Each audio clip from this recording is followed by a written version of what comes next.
Kurikulum Merdeka adalah kurikulum dengan pembelajaran intrakurikuler yang beragam di mana konten akan lebih optimal agar peserta didik memiliki cukup waktu untuk mendalami konsep dan menguatkan kompetensi. Guru memiliki keleluasaan untuk memilih berbagai perangkat ajar, sehingga pembelajaran dapat disesuaikan dengan kebutuhan belajar dan minat peserta didik. Proyek untuk menguatkan pencapaian profil pelajar Pancasila dikembangkan berdasarkan tema tertentu yang ditetapkan oleh pemerintah.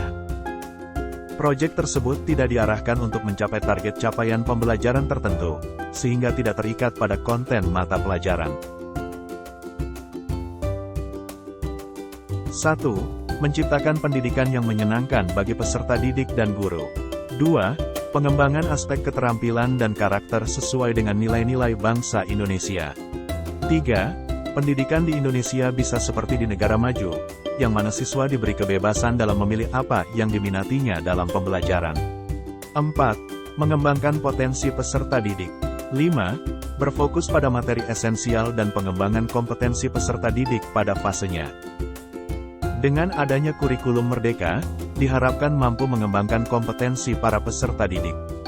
Hal ini menjadi keunggulan tersendiri, di mana kurikulum ini lebih menekankan pada kebebasan peserta didik. Kurikulum ini juga memudahkan para guru dalam memberikan pembelajaran kepada peserta didik.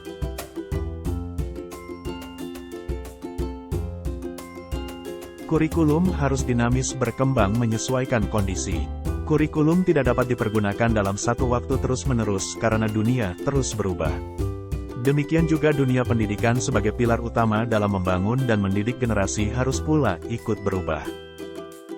Selain itu, kurikulum juga harus bisa memenuhi kebutuhan belajar peserta didik dan dapat menyiapkan generasi bangsa untuk masa yang akan datang sebagai generasi yang visioner, yang memiliki cita-cita besar dan mampu memandang jauh ke depan.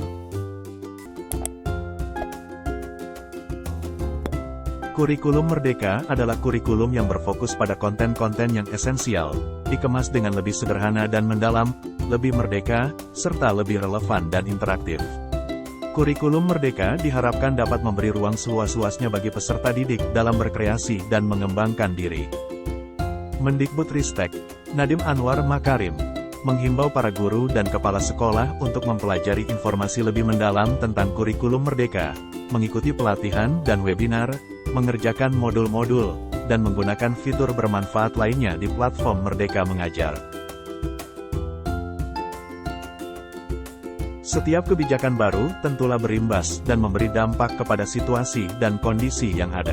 Sehingga perlu diikuti perubahan kebijakan lain yang dapat meminimalkan dampak dari kurikulum Merdeka. Kurikulum Merdeka ini akan menjadikan pendidikan yang memerdekakan sebagaimana yang disampaikan oleh Ki Hajar sejak 1 abad lalu dengan menitik beratkan pada keaktifan murid dalam mengembangkan minat, bakat, kebutuhan, dan kemampuan mereka.